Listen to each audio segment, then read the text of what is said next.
Hola, somos Omnisciencia, un grupo de jóvenes mexicanos que difunden la ciencia. Queremos invitarlos a formar parte de esta comunidad siguiéndonos en nuestra página oficial de Facebook para llevar la ciencia a más personas y lugares. Al llegar a 10,000 seguidores, tendremos dinámicas con las que podrás ganar regalos. ¡Te invitamos! Muy buenas tardes. Omnisciencia tiene el gusto de darles la bienvenida a nuestra 14ª conferencia de la serie La Ciencia hasta tu casa, como parte de nuestro proyecto de actividades online. El día de hoy está con nosotros Carol Molina Martínez, quien nos presentará el tema Un recorrido por la síntesis de proteínas. Ella tiene 22 años, es originaria de la Ciudad de México, egresada de la licenciatura en Física Biomédica con especialización en Ciencias Biológicas por la Facultad de Ciencias de la UNAM. Actualmente está realizando la maestría en Ciencias Bioquímicas en el Instituto de Fisiología Celular de la UNAM, en el Departamento de Bioquímica y Biología Celular, con el proyecto de investigación genómica del análisis de la levadura Saccharomyces cerevisiae. También ha sido ayudante por 3 semestres consecutivos de las asignaturas de Bioquímica y Morfofuncional 1 del Departamento de Física Biomédica de la Facultad de Ciencias. Durante su último año, en la Escuela Nacional Preparatoria número 5, participó en el programa Jóvenes hacia la Investigación en Ciencias Experimentales y en 2018 participó en la Feria de Ciencias. Es promotora de los Objetivos de Desarrollo Sostenible. Le apasiona la ciencia y su divulgación, en particular la biología, así como los temas de cambio climático y acción ambiental. Muy buenas tardes, Carol. ¿Cómo te encuentras? Buenas tardes. Gracias por la invitación. Bueno, el día de hoy les voy a hablar brevemente, es una plática de divulgación sobre cómo se sintetizan las proteínas.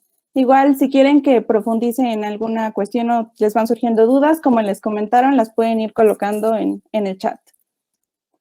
Me gustaría comenzar con las preguntas de ¿qué son las proteínas? ¿Por qué me interesé en ellas o en dónde las encontramos? ¿Por qué son tan importantes para nosotros o en sí, en general, para todos los organismos vivos?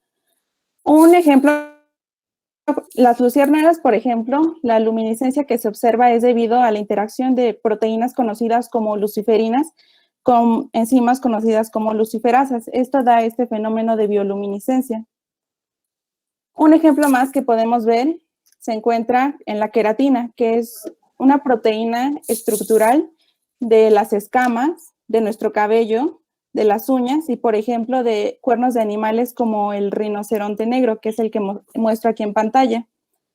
Bueno, por ejemplo, este animal se encuentra en peligro de extinción debido a que se tiene la creencia extendida de que el polvo de su cuerno tiene propiedades afrodisíacas, pero su composición química no es muy diferente de la composición química de nuestras uñas. Bueno, ¿en dónde más podemos encontrar proteínas? Por ejemplo, en el flagelo de los espermatozoides se encuentra otra proteína conocida como dineína. Para la contracción muscular también se presenta otra proteína que es la lactina. Hay muchísimos más ejemplos. Uno más es el de la hemoglobina, que es la proteína que se encarga de transportar el oxígeno a todos los órganos y tejidos de nuestro cuerpo. Uno más son las inmunoglobulinas, los anticuerpos de defensa de nuestro cuerpo. Por ejemplo, en animales tenemos el gusano de la seda y las arañas que secretan una proteína que es la fibroína, que es el componente de las telarañas de la seda. Bien, eso es lo que nosotros vemos, pero a nivel molecular, ¿qué es una proteína? Las proteínas son biomoléculas, como su nombre lo indica, son moléculas de los organismos vivos. Otros más son los carbohidratos, los lípidos y los ácidos nucleicos. Las biomoléculas son polímeros, esto que están compuestos de varias subunidades conocidas como monómeros. La unión de varios monómeros por un proceso de polimerización da lugar a un polímero. Para el caso de una proteína, los monómeros son los aminoácidos. Tenemos que existen 20 aminoácidos. La estructura general de un aminoácido, si le hiciéramos un zoom a estas cuencas que vemos en la pantalla, veríamos que tienen esta estructura, un carbono central y 4 grupos, un hidrógeno, un grupo carboxilo, un grupo amino y un grupo R, que es el que va a variar para cada uno de los 20 aminoácidos. Ahora bien, en la cadena, en el polímero, estos aminoácidos se van a encontrar unidos por medio de un tipo de enlace fuerte conocido como enlace peptídico, que es el que vemos aquí en pantalla. Este enlace se da entre el grupo amino de un aminoácido, que es el que vemos aquí, con el grupo carboxilo del aminoácido adyacente. Esta es una reacción de condensación, que quiere decir que implica la pérdida de una molécula de agua y se forma este enlace peptídico entre los dos aminoácidos adyacentes. Ahora aquí ya tenemos la cadena lineal de aminoácidos, que es una cadena polipeptídica. Ahora bien, para que una proteína pueda ser funcional, tiene que adquirir una estructura tridimensional en el espacio. Y con esto la proteína ya está lista para ser utilizada. Aquí, por ejemplo, puse la hemoglobina, que está formada de cuatro cadenas polipeptídicas. Ahora bien, pero ¿qué es lo que va a determinar la estructura y la función de cada una de las proteínas? Ya vimos que son muy diversas, están presentes en gran parte de los organismos y tienen una cantidad inmensa de funciones. Va a ser el ADN, nuestro material genético. El ADN es ácido desoxirribonucleico y este es otro polímero, otra biomolécula que son los ácidos nucleicos. Bueno, puede ser ADN o DNA, dependiendo si lo estamos viendo en español o en inglés. Eso es indistinto. Ahora bien, ¿de qué está compuesto el ADN? El ADN es un polímero, como habíamos comentado con las proteínas. Para este caso, los monómeros van a ser nucleótidos. Y ahora bien, un nucleótido está conformado de 3 componentes. Un grupo fosfato unido a un azúcar, que es una pentosa, en este caso para el ADN es una desoxirribosa, y finalmente a una base nitrogenada. Estos 3 dan lugar a un nucleótido. Los nucleótidos del ADN, lo que se mantiene igual en todos ellos es el grupo fosfato y el azúcar.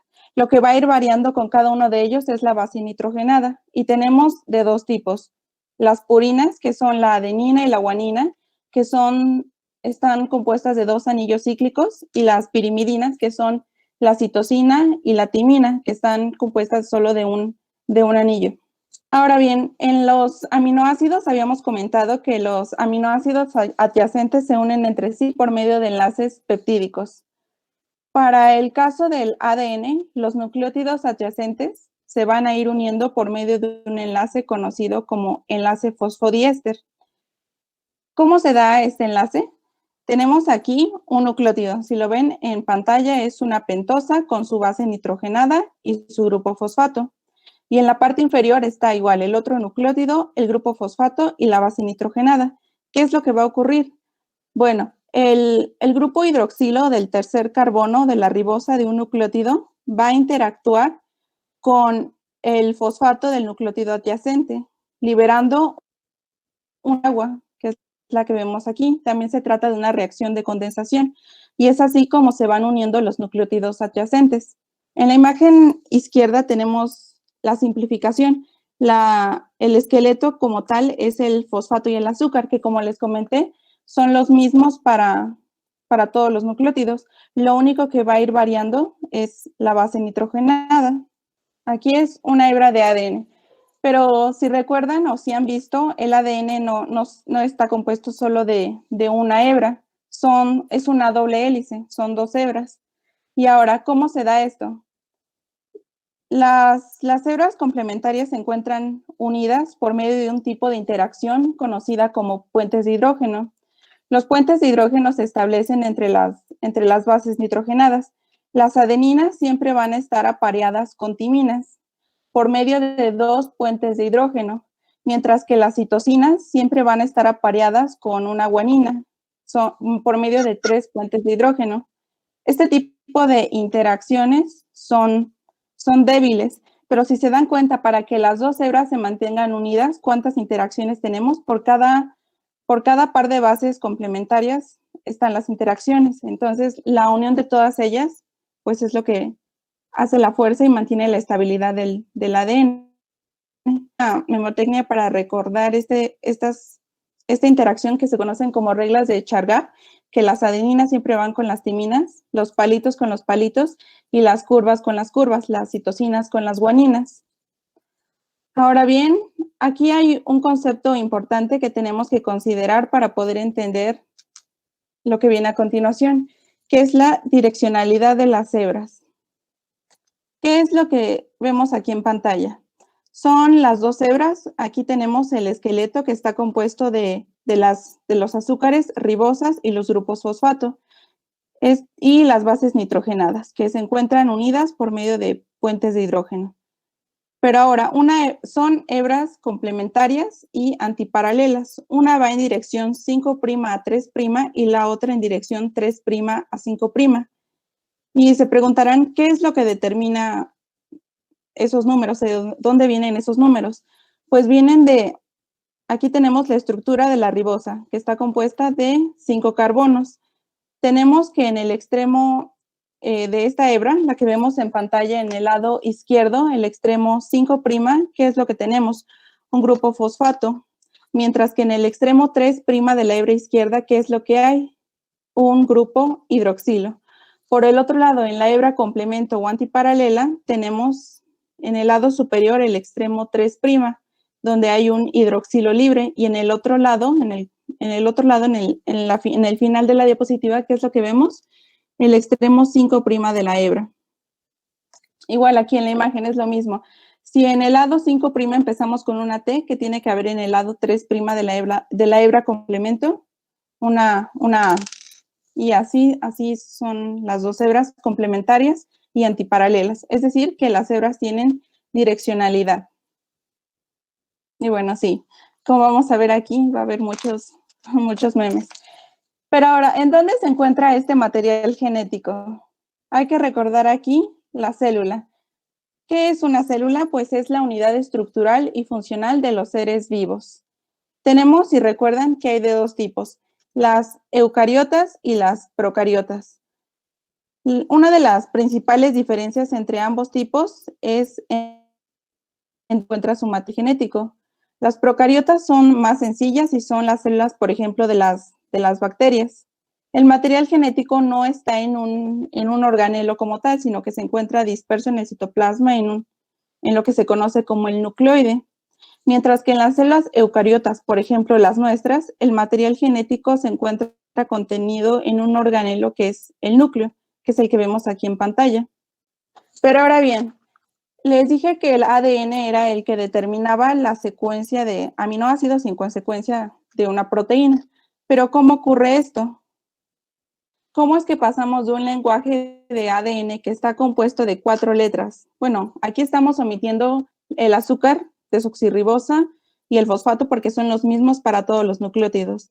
Pero ¿cómo es que pasamos de un abecedario de 4 letras a un abecedario de 20 letras, que son los 20 aminoácidos que tenemos? Si se dan cuenta, todos tienen la misma estructura, el hidrógeno y los dos grupos, el amino y el carboxilo. Lo único en que varían es en el radical R, que vemos aquí en azul, en la tabla. Son los 20 aminoácidos. ¿Cómo es que pasamos de 4 letras a 20 aminoácidos?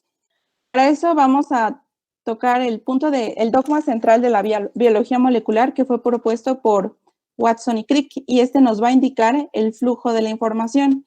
¿Cómo es que pasamos del ADN, que está compuesto de 4 letras, adenina, timina, citosina y uracilo, a un abecedario de 20 letras, que son los 20 aminoácidos que conforman las proteínas? Para esto vamos a tener que hay diversos procesos o diversos pasos. Para pasar del ADN al ARN es un primer paso que se conoce como transcripción. No se preocupen, vamos a verlos con un poco de detalle a continuación. Después, del ARN a las proteínas viene otro proceso que se conoce como traducción. Hay algunos organismos como los retrovirus que pueden pasar de ARN a ADN por un proceso conocido como retrotranscripción. Lo que aquí podemos hacer una analogía es como si el ADN fuera el chef en una cocina que va indicándole a todos los integrantes del restaurante qué es lo que tienen que hacer para obtener finalmente ¿qué? Un platillo preparado, que sería la proteína. El primer paso, como comentamos, es la transcripción. ¿La transcripción en qué consiste? En utilizar como molde una hebra de DNA para obtener un complemento de esa hebra de ARN. Una de las principales diferencias entre el ADN y el ARN es que el ADN es de doble hebra y el ARN es de una hebra. Este primer proceso ocurre en el núcleo, si estamos hablando de células eucariotas. Pero ahora, ¿cómo se va a llevar a cabo este proceso? ¿Qué es lo primero que tiene que pasar? Habíamos comentado que el DNA es una doble hélice, se encuentra enrollado. Para que una de las hebras pueda ser utilizada como molde, ¿qué es lo primero que tiene que pasar? Pues se tiene que abrir este DNA. Y ahora sí, utilizando como molde una de las hebras, se va a ir sintetizando una hebra de ARN, es de una sola cadena. ¿Y cómo es que se va a ir sintetizando? Siguiendo las mismas reglas que había comentado inicialmente. Si en la hebra molde tenemos una timina, hebra que se va sintetizando, una adenina, acuérdense, los palitos van con los palitos. Si tenemos una citosina en el ADN, ¿qué tendría que haber en la hebra complemento que se va sintetizando? Pues una guanina. Solo que aquí hay un punto a tocar. Si vemos, inicialmente, en teoría, si en el ADN tenemos una adenina, tendría que anteponerse una timina. Sin embargo, en el ARN no está esa base nitrogenada, se sustituye por uracilo, que es el que vemos aquí en pantalla. Bien, una vez que ya se utilizó como molde la hebra de ADN, se obtiene un transcrito que es de secuencia complementaria a la hebra molde que se utilizó de ADN. Podemos aquí meterle un poquito más de detalle. En la imagen de la esquina superior izquierda es lo que vemos. Tenemos las dos hebras de DNA que, como comenté, son complementarias y antiparalelas.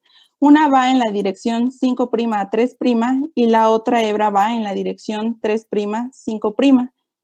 Y ahora se preguntarán, ¿podemos utilizar cualquiera de las dos como molde para obtener el transcrito de ARN, el mensaje, el ARN mensajero?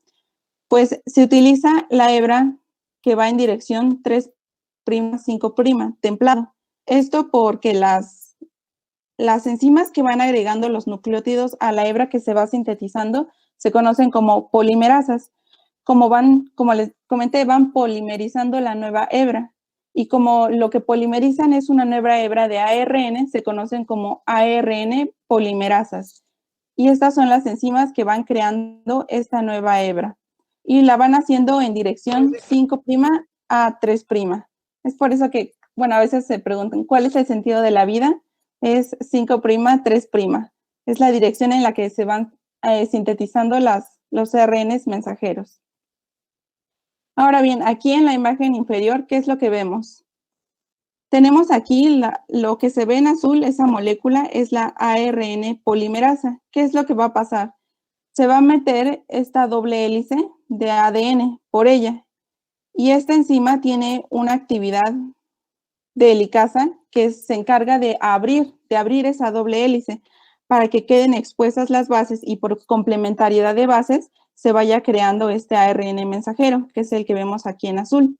Por un lado van nucleótidos trifosfatados, o sea, los bloques de construcción, los legos, para ir sintetizando esta hebra de ARN. La dirección de la transcripción es 5', 3'. Se utiliza como hebra molde la 3A5, que es la que vemos en la parte inferior de la imagen.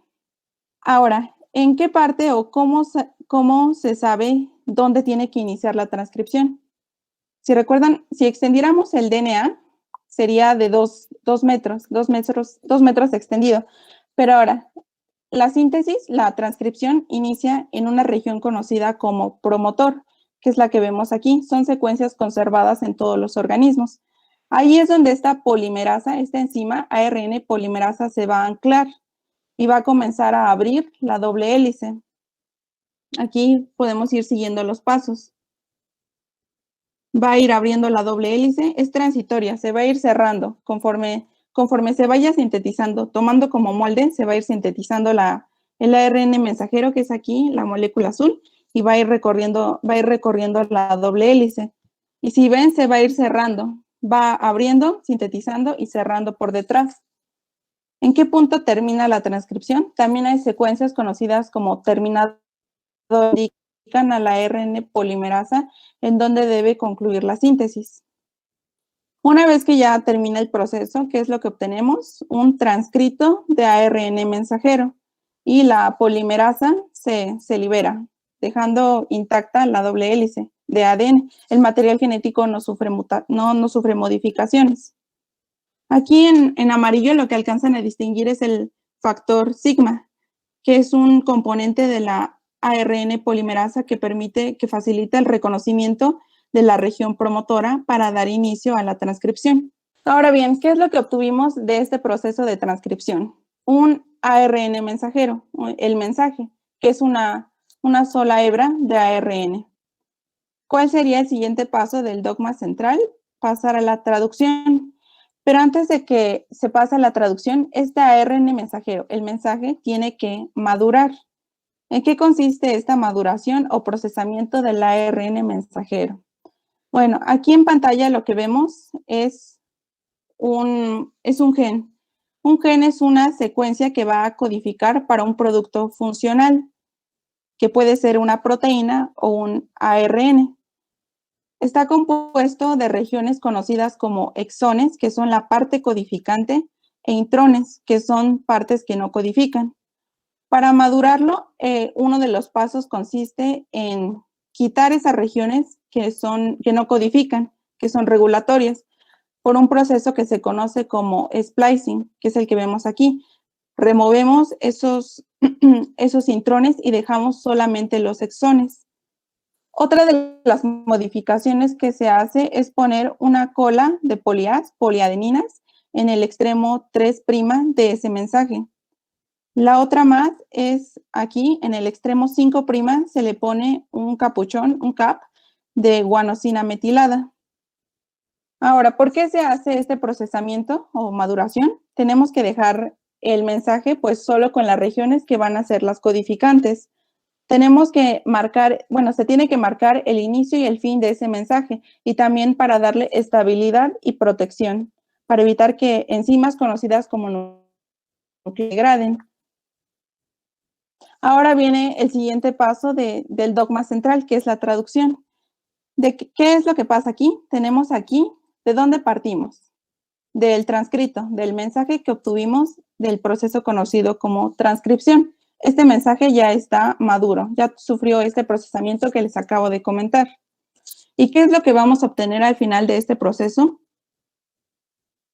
Una cadena de aminoácidos, que es la polipeptídica, las proteínas. ¿En dónde va a llevarse a cabo este proceso? Bueno, en unos componentes de la célula que se conocen como ribosomas. Los ribosomas, ¿en dónde se encuentran? Se encuentran libres en el citosol, en la sopita de la célula, o se encuentran anclados a un organelo conocido como retículo endoplásmico rugoso. De hecho, se le da ese nombre debido a la presencia de los ribosomas. En el panel inferior derecho se muestra una imagen obtenida por una técnica conocida como microscopía electrónica, en donde podemos ver el retículo endoplásmico y ahí incrustados están los ribosomas. Ahora bien, ¿cuál es la estructura de un ribosoma? Aquí en pantalla lo podemos ver. A mí me gusta hacer como la analogía con esto, porque tenemos como la tapa y la base de un pan. La tapa sería la subunidad mayor del ribosoma y la subunidad menor, la base de la hamburguesa. Si se ven, son muy similares. ¿Y en dónde entraría este ARN mensajero? Pues sería como la carne, si lo vieran como con esa analogía. Vamos a ver qué componentes necesitamos para llevar a cabo este proceso de traducción.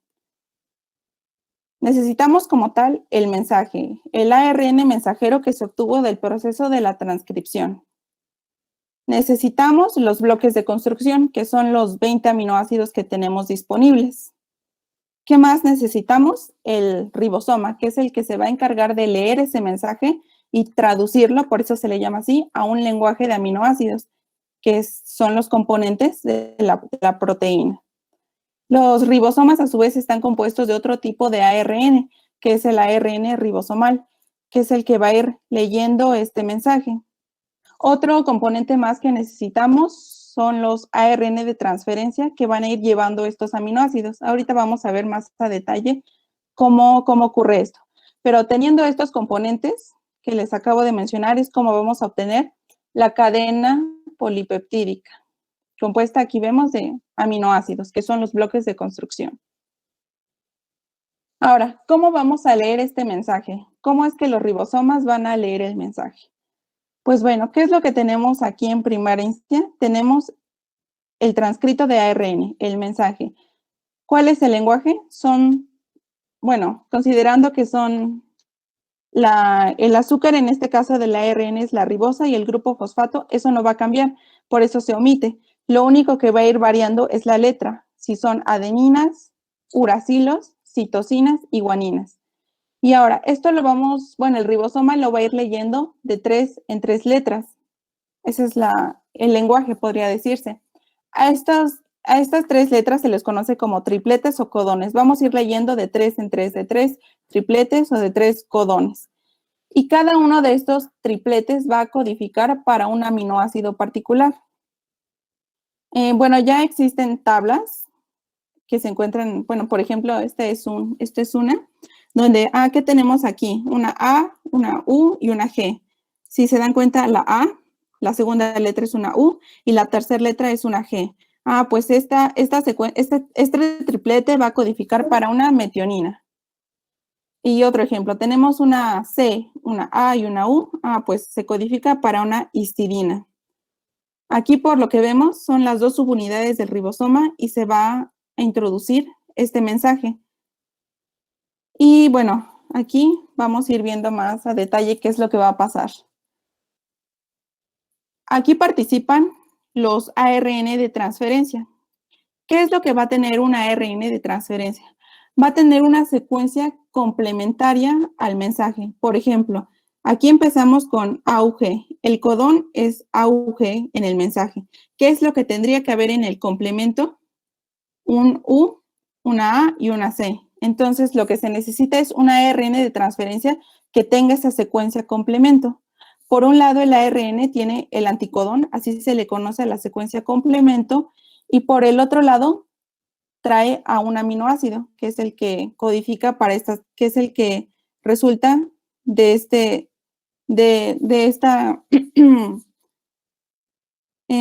mensaje. Este mensaje requiere el aminoácido metionina, entonces el anticodón trae el complemento del mensaje y el aminoácido que se necesita. Y así es como se van a ir agregando de uno en uno los aminoácidos, dando lugar a la cadena polipeptídica. ¿Cómo es que ocurre esto? Bueno, pues el ribosoma tiene 3 sitios, P y A. Lo que va a pasar aquí es, esto se va a repetir la cantidad de veces necesaria hasta que se sintetice la proteína. ¿Qué ocurre primero? El primer ARN de transferencia cargado con su aminoácido va aquí a llegar al sitio P del ribosoma, y va a reconocer al mensaje, y entonces, por apareamiento de bases, por complementariedad de bases, aquí lo que ocurre, llega este aminoácido. Bien, ahora, el ribosoma lo que va a hacer, va a haber un desplazamiento de las subunidades. Se desplaza la subunidad mayor y va a ir recorriéndose el mensaje. Se dejan expuestos otros 3 nucleótidos, otro triplete u otro codón, que va a ser complementario a otro ARN de transferencia, que va a venir cargado con otro aminoácido. El nombre, la letra P viene de que ahí, en este sitio, se va a llevar a cabo el enlace peptídico, la unión de los aminoácidos. Si se dan cuenta en la imagen inferior, ya se encuentran unidos estos 2 aminoácidos, y así es como se va a ir extendiendo de uno en uno aminoácido la cadena polipeptídica en formación. Y pues ocurre el desplazamiento de las subunidades, y así es así como se va a ir leyendo y leyendo ese mensaje. ¿Hasta qué punto? ¿Qué es lo que indica que ya se tiene que acabar la traducción? Pues hay unos codones particulares que son el UAA, el UAG y el UGA, que le indican al ribosoma que hasta ahí debe de terminar este proceso. ¿Y qué es lo que ocurre? Ya tenemos al final de cuentas la cadena polipeptídica y se desensambla el ribosoma en sus subunidades componente. Ahora bien, no sé si se han preguntado por qué existe un intermediario entre el DNA y las proteínas. ¿Qué no sería más fácil pasar simplemente de DNA a proteínas y no utilizar un intermediario de RNA? Si eso implica un mayor gasto de energía. Bueno, uno de ellos es la protección de la información. Lo podemos ver con esta analogía. El ADN o el DNA es el molde con el que podemos crear muchísimas copias de ARN. ¿Qué pasaría si el molde se dañara? Pues ya todos los panes, todos los ARN saldrían mal, saldrían defectuosos, y eso daría lugar a proteínas que estarían mal.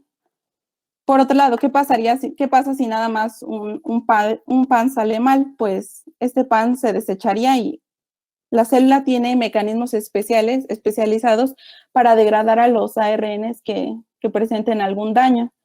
Sin embargo, el molde se daña, esto es un error más grave y podría comprometer a la célula. Otro más es que con esto se puede amplificar la información. Con un solo molde, ¿cuántas copias de ARN podemos tener? Pues muchísimas.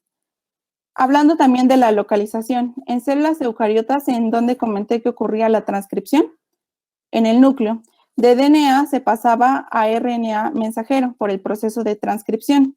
Y este ARN mensajero, una vez que había sido procesado y madurado, salía del núcleo por los poros nucleares, llegaba al citoplasma y se encontraba con los ribosomas, y ahí era donde se daba lugar la traducción. Es por eso que en eucariotas es por la localización de los procesos. Otro más es que se cuenta con más puntos de regulación en el proceso. Si algo está mal en la transcripción, no, pues se tiene que corregir el error antes de avanzar al siguiente paso. Ahora, el último paso del dogma central es la replicación. Aquí, a grandes rasgos, lo único que es suficiente es que cuando las células se van a dividir, para ir reemplazando a las que van muriendo, ¿qué es lo que tiene que ocurrir? Se tiene que replicarle el material genético. Aquí, por simplicidad, igual si quieren podemos ahondar más en este punto. Cuando una célula se divide, tiene que aumentar de tamaño, tiene que duplicar su información en un proceso conocido como replicación y finalmente dividirse. Replicación es lo que ocurre. Tenemos igual nuestra hélice. Y aquí, ¿qué es lo que va a pasar? Se van a ir agregando núcleos por igual, siguiendo las reglas de complementariedad. En este caso, ¿cuál es la enzima que va a ir agregando los nucleótidos? Como son de ADN, nucleótidos, se conoce como ADN polimerasa. Esta enzima, a diferencia de la ARN polimerasa, requiere de cebadores, es decir, no inicia síntesis de novo. Requiere que otra enzima conocida como primasa ponga primero un cebador en el extremo 5' de la cadena que se va formando, y una vez que se cuenta con este cebador, desde aquí se puede ir elongando la nueva hebra de ADN. La dirección de síntesis, de nuevo, es 5', 3'. ¿Y cuál es la hebra que se utiliza como molde? La 3', 5'. Aquí, por ejemplo, la ADN polimerasa no abre la doble hélice. De eso se encarga otra enzima conocida como helicasa, que es la que primero abre la doble hélice, y una vez que quedan expuestas las bases, pues ya la ADN polimerasa entra y empieza a extender la cadena. Pero ahora, aquí entra un punto en cuestión. Las polimerasas solo funcionan en dirección 5' a 3', es decir, utilizan como molde la 3', la hebra que va en sentido 3', 5'. Pero, ¿qué es lo que pasa con la otra hebra? Con la hebra que va en la dirección 5', 3'. Ahí la síntesis no es continua. De hecho, se conoce como una síntesis, la hebra que se va sintetizando se conoce como cadena rezagada, porque no se va a ir sintetizando de forma continua, sino que va a ir siendo a pedazos, que se conocen como fragmentos de Okazaki. Aquí, ¿qué es lo que ocurre? Lo que vemos aquí en naranja, en la figura inferior, son cebadores. En la hebra que se sintetiza de forma rezagada, se tienen que ir poniendo varios cebadores, varios primers. a partir de los cuales la ADN polimerasa los va a ir extendiendo. Y finalmente, ¿qué es lo que pasa? Bueno, un cebador es una secuencia corta de nucleótidos de ARN. Y de los cebadores se encargan de ponerlos las enzimas conocidas como primasas. Finalmente, enzima que se conoce como ligasa, ¿qué es lo que va a hacer? Como su nombre lo indica, va a ligar, va a unir a estos fragmentos de Okazaki para tener una hebra continua. Finalmente, aquí las polimerasas, las que van a ir agregando nucleótidos, tienen una alta fidelidad replicativa. ¿Qué quiere decir eso? Que cometen muy poquitos errores. De hecho, cometen un error de nucleótido por cada 1 por 10 a la 9 nucleótidos que van agregando. Es decir, son muy precisas. Sin embargo, pueden llegar a ocurrir errores. Para esto, la célula cuenta con diversos mecanismos de reparación. Uno de ellos se conoce como NER, por sus siglas, reparación por escisión de nucleótidos. ¿Qué es lo que ocurre aquí? De forma simplificada lo podemos ver como, lo que ven aquí en rojo es un error. ¿Qué es lo que pudo haber ocurrido? Que se insertara una base incorrecta. Hay moléculas especializadas que la reconocen, dicen, no, esta base es incorrecta. Por ejemplo, si en una hebra tuviéramos una adenina y por algún error se colocara en la complemento una citosina, eso generaría una muesca en el ADN y eso, si lo dejáramos ahí, podría dar lugar a una mutación y en consecuencia a una proteína que podría y no hacer su función. Es por eso que la célula necesita corregir eso. ¿Cómo lo hace? Primero reconoce la lesión. Esto está mal, no debe estar así. Hay enzimas que cortan el DNA y de hecho, si se dan cuenta, no cortan solo este fragmento en rojo, sino que cortan nucleótidos en ambos extremos como un mecanismo para asegurar que no solo el daño, sino tener como un margen de error. Una vez que se elimina ese fragmento, ¿qué es lo que va a ocurrir? La ADN polimerasa ya va agregando los nucleótidos los nucleótidos correctos. Ahora bien, ¿todas las mutaciones son malas? No, no todas. Hay algunas que le confieren a un organismo ciertas ventajas y son las que se van transmitiendo de generación en generación. Por otro lado, tenemos el caso de los virus. ¿Qué es lo que ocurre con las polimerasas de los virus? Estas polimerasas no tienen fidelidad. ¿Qué implica esto? Que van a cometer muchísimos errores, van a estar mutando muchísimo. Y es debido a esto, a su maquinaria de replicación, que los virus tienen una alta variabilidad. Igual aquí nada más son imágenes de que yo contigo replico, transcribo, traduzco, voy de 5' a 3' y viceversa. Y, por ejemplo, bueno, sí, eso sería, bueno, estas son las referencias que utilicé y eso sería todo de mi parte. Igual, si tienen dudas, las pueden ir colocando en el chat. Muchas gracias. Vamos a empezar con la sección de preguntas. Daniel GP nos pregunta, ¿de qué tamaño son los nucleótidos? ¿De qué tamaño son? ¿A qué se refiere? Bueno, solo nos puso de qué tamaño son los nucleótidos, pero si quieres esperamos a que nos explique un poco la pregunta y lo volvemos a leer más adelante. Ok, sí. Entonces, Daniel, si puedes ponernos en la parte del chat un poco más específica la pregunta y sin problema la volvemos a leer. Dariana Muñoz nos pregunta, ¿podrías repetir la direccionalidad de las hebras? Sí, son hebras complemento. Una de ellas va en dirección 5', 3' y la otra en dirección 3 a 5, 3 a 5, 5 a 3. Son complementarias y antiparalelas. Y justo esos numeritos vienen de la posición de los carbonos del azúcar desoxirribosa. Caro Hernández nos pregunta, ¿cuál es la diferencia entre splicing y splicing alternativo? Ok. Sí, como comenté, el splicing, ¿qué implica? La remoción de las secuencias no codificantes, que son los intrones, y se colocan adyacentemente los exones, que son las secuencias codificantes.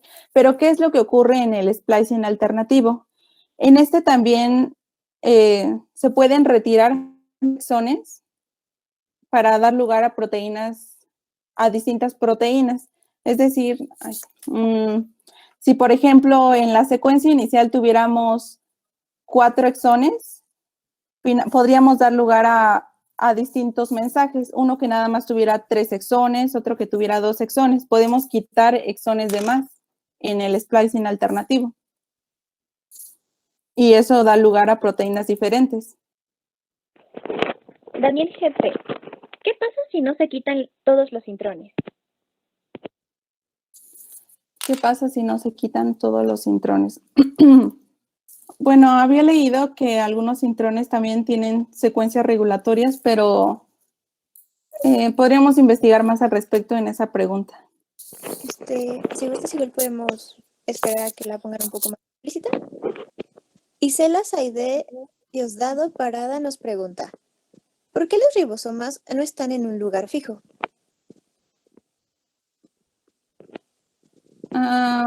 Bueno, los ribosomas son, bueno, sí, como tal, se encuentran embebidos en el organelo conocido como retículo endoplásmico rugoso, pero igual los podemos encontrar dispersos en todo el citoplasma y pues sintetizando proteínas en diversas partes de la célula, de esa sopa de la célula en donde se requieran.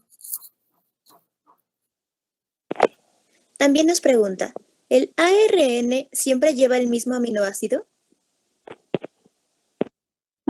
Yo creo, me imagino que se referirá al ARN de transferencia, que son los que van llevando los aminoácidos para que se vaya elongando la cadena polipeptídica.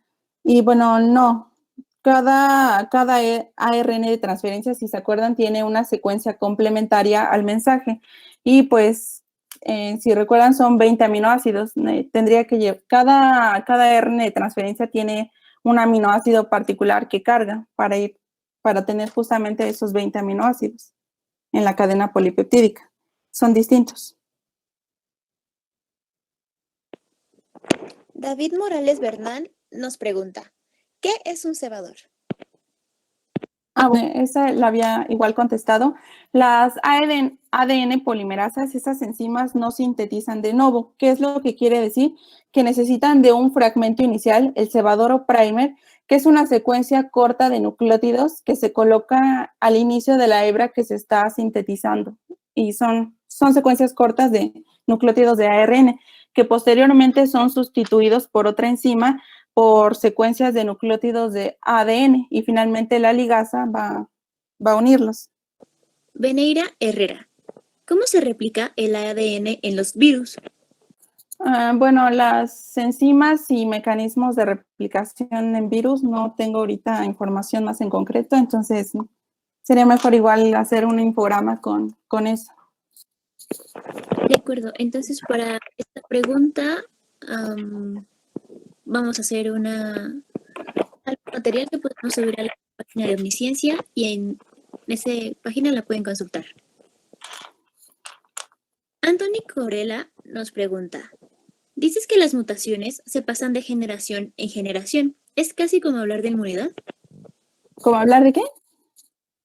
Inmunidad. Sí, de hecho, como las bacterias se van haciendo resistentes a, por ejemplo, a los antibióticos y esa resistencia se va pasando de generación en generación y ahí están los plásmidos que tienen las bacterias que tienen genes de resistencia a antibióticos y esos pues igual por mecanismos de transferencia horizontal de genes es que van pasándolo a otras bacterias y eso a su vez las bacterias a sus descendientes. Así que podría tomarse como un sí. Les recordamos que si tienen preguntas pueden seguirlas colocando. David Morales Bernal nos pregunta, ¿por qué existe más de una tripleta que codifica el mismo aminoácido? Bueno, ahí viene lo que se conoce como redundancia de codones. Y ahí viene otra cuestión que se conoce también como teoría del bamboleo. Creo que para eso sería bueno que presentara la... Ok, si nada más hubiera Bueno, si se dan cuenta, un ejemplo, aquí está. Por ejemplo, la leucina. ¿Qué es lo que ocurre con la leucina? Tenemos aquí cuatro tripletes o codones que codifican para un mismo aminoácido, que es la leucina. Si se dan cuenta, las primeras dos letras son iguales para los cuatro codones, citosina y uracilo. Pero ¿qué es lo que ocurre en la tercera letra? Varía. Y bueno, esto se le conoce como teoría del bamboleo, porque en la tercera letra puede, aunque ocurra algún cambio, una mutación, si por ejemplo, si nada más hubiera uno, dejémoslo así, en el primer codón, CUU, ¿qué es lo que pasaría si se mutara la tercera letra y ahora pues se pusiera una A? Si no existiera esta redundancia de codones, ya no se sintetizaría leucina, sino otro aminoácido. ¿Y eso qué ocurriría? Ya no sería la secuencia para una proteína específica, daría lugar a otra proteína. Pero como se cuenta con esta redundancia, aunque se cambie el uracilo por una adenina, se sigue codificando para el mismo aminoácido que es leucina. Es para amortiguar, podría decirse, las mutaciones, que si ocurre un error en una letra, no sea tan grave el daño. Daniel GP nos repite la pregunta, ¿de qué tamaño son los nucleótidos? Y nos dice que se refiere a las dimensiones de los nucleótidos. En tamaño, en dimensiones no tengo el dato, también lo podemos investigar. Ahí en el público nos pusieron que tienen un diámetro de 20 Armstrong. Y sí, efectivamente tiene ese diámetro, que viene siendo 1 por 10 a la menos. A la menos 10. Diana Michelle nos pregunta, ¿podrías mencionar algunas diferencias con la replicación en procariotas? Ok, en procariotas, por ejemplo, aquí nada más como simplificación puse que se trataba de la enzima ADN polimerasa, la que iba agregando los nucleótidos a la hebra que se iba sintetizando. Pero una de esas diferencias es las enzimas. ADN polimerasa tenemos en procariotas, no recuerdo ahorita bien los nombres, pero en eucariotas son la alfa, la delta, la epsilon, son distintas que cada una va a tener una función particular. Una de esas es justo las enzimas, que son de diversos tipos. ¿Qué otra diferencia hay? Otra cosa que igual me faltó comentarles es que en procariotas, como los ribosomas, no hay como tal un organelo, un núcleo. La replicación, la transcripción y la traducción se encuentran acopladas. A la vez que se está formando el mensaje en la transcripción, ese mensaje va siendo traducido por los ribosomas a la cadena polipeptídica, mientras que en eucariotas tiene que salir ese mensaje del núcleo y ya del núcleo al citoplasma, y ya en el citoplasma es donde se va haciendo la traducción. Angélica Rubio García nos pregunta, ¿podrías repetir la importancia de la maduración y qué es? Sí, la maduración, como les comenté, ¿dónde está? ¿Qué es lo que sale de la transcripción? Una sola hebra de ARN mensajero, el mensaje. Pero el mensaje ese gen cuenta con regiones codificantes y no codificantes. ¿Qué es lo que tiene que pasar primero? Se tienen que eliminar las partes que no clones por el proceso conocido como splicing. Se le tiene que adicionar en el extremo 3' una cola de poliaz y en el extremo 5' un cap de guanosina metilada. Esto le brinda a este mensaje estabilidad, protección contra degradación de enzimas como nucleasas que degradan ácidos nucleicos, y algunas de ellas tienen secuencias que van a interactuar con los poros nucleares para facilitar la salida del mensaje del núcleo al citoplasma. Ana Castillo nos pregunta, ¿se puede realizar la síntesis de proteínas de manera artificial? Si es así, ¿cómo se hace? Bueno, eso no lo recuerdo bien y entonces te mentiría, así que igual eso lo puedo investigar más a fondo. Álvarez Reyes, Andrea del Carmen nos pregunta, ¿por qué los fragmentos de Okazaki? Tenemos la doble hélice, ¿no? ¿Y qué es lo que les había comentado? Que las polimerasas solo van a ir agregando nucleótidos en la dirección 5', 3', que es igual a la dirección en la que se va a ir abriendo esa horquilla, así se le conoce, horquilla de replicación. Para la hebra que se sintetiza de forma continua y que utiliza como molde una hebra 3', 5' no ocurre problemas, la síntesis es continua. Pero ¿qué ocurre con la otra hebra que va en contra de la abertura de la horquilla y que va en contra también de este principio de las polimerasas, que se va a ir sintetizando a fragmentos? Que cada fragmento va a ir conteniendo su cebador, el que le da inicio el cebador a partir del cual se va a ir elongando cada fragmentito de Okazaki. Es justamente por la forma en la que trabajan las polimerasas y la dirección de apertura de la horquilla de replicación. Óscar Francisco Agreda Fernández nos pregunta, ¿qué sugiere el término U-boot, bamboleo o comodín para la integración codón-anticodón? Esto para entender una de las reglas del código genético. Más de un triplete codificará para una AA. Sí, es lo que les comentaba.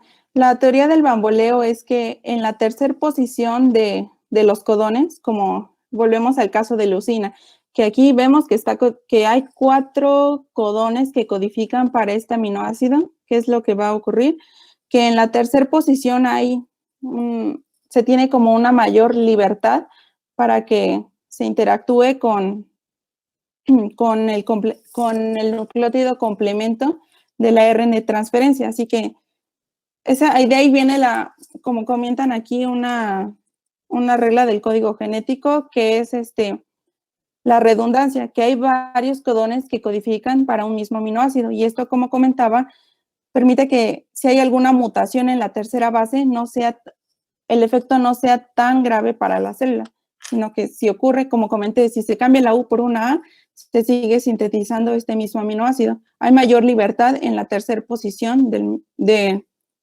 codón. Anthony Correa nos pregunta, ¿quién descubrió la estructura de doble hélice del ADN?